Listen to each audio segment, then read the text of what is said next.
Pemirsa, keadilan hakim dalam kasus Yosua sedang dinanti. Desakan agar Verdi Sambo dan Putri Chandrawati dihukum maksimal mencuat. Bahkan keluarga Yosua berharap agar hakim mempertimbangkan hukuman mati kepada Verdi Sambo dan hukuman berat untuk Putri Chandrawati.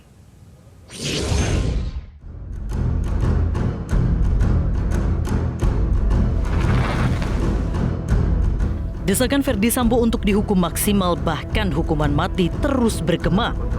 Salah satunya adalah suara dari keluarga Nofriansyah Yosua Huta Barat. Ayah Yosua, Samuel Huta Barat, mengharapkan para hakim untuk mempertimbangkan bahwa Sambo tidak pernah mengakui semua perannya dalam penembakan Yosua Huta Barat. Dia memberikan hukuman yang setimpal dengan perbuatan mereka, yang sesuai dengan pasal 340, yaitu hukuman mati seumur hidup dan paling lama 20 tahun. Oleh karena itu, apalagi Verdi Sambo, Putri, si RR, si Kuat, kan itu berbeda-beda peran mereka itu. Saya rasa majelis hakim nanti sudah sangat teliti untuk menilai. Harapan keluarga Yosua berasal dari berbagai fakta hukum yang bergulir dalam persidangan, di mana keluarga meyakini Sambo sebagai aktor intelektual. Menurut ahli hukum pidana Asep Iwan Iriawan, hukuman maksimal seharusnya diberikan kepada Sambo karena hakim sudah melihat gambaran fakta-fakta. Asep menegaskan, jika Sambo mendapat hukuman ringan, maka majelis hakim akan mendapat konsekuensi.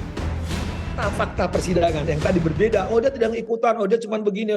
Nah, itu fakta itu oleh hakim, etos logos patosnya, dikonstatasi, dikonstruksi, dikonstitusikan. Dia akan masukkan itu menjadi fakta hukum. Dia masukkan ke 340. Perbuatan Sambo tuh begini, perbuatan Putri tuh begini, perbuatan KM tuh begini, RR begini, Icat begini. Nah, nanti hakim disitulah akan keluar pertimbangan hukumnya. Itu akan runtut ngalir, silogismenya valid, logikanya harus valid. Ketika putusan hakim tadi tidak valid silogismenya, cara berpikirnya membuat uraian pertimbangan hukum itu akan ketahuan kok. Jadi mulai melenceng misalkan Tuhan. Jadi kalau hakimnya lurus, tegak lurus, dia wakil Tuhan, tadi keadilan sang Tuhan Maha Esa, maka akan mengalir kalimatnya lebih enak dibaca. Seperti ucapan-ucapan di persidangan. Publik yang mengikuti sidang Sambo sedang menanti keadilan hakim, karena sebelumnya jaksa merumuskan tuntutan yang menuai perdebatan.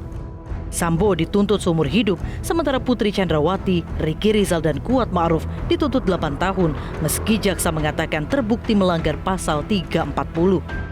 Sementara Eliezer yang mengakui semua perbuatan mendapat tuntutan 12 tahun penjara. Menilai. Tapi kalau saya katakan, ya namanya perencanaan, ya sekali lagi perencanaan kalau yang bersangkutan ikut serta tidak harus melakukan, ya melakukan pembunuhannya, ya karena dakwaannya pembunuhan, ya ikut serta pembunuhan. Ya mempersiapkan, mengatur, ya mengatakan itu paling gampang kok, ya. Ya mulai penyimpanan senjata ke lantai di atas itu kan itu juga ada, ikut juga isolasi, ya yang katakan isolasi ditutup itu kan fakta-fakta yang tidak terbantahkan menjadi fakta hukum. Ya jadi sekali lagi jangan selalu mengatakan belum jelas perbuatannya. Ya iyalah belum jelas itu karena kita nggak ikut sidang, tapi kalau ikut sidang dan pernah pengalaman sidang, kalau penyertaan itu ya sekali lagi tidak berlumuran darah, tidak harus selalu aktif, itu perlu saya jelaskan.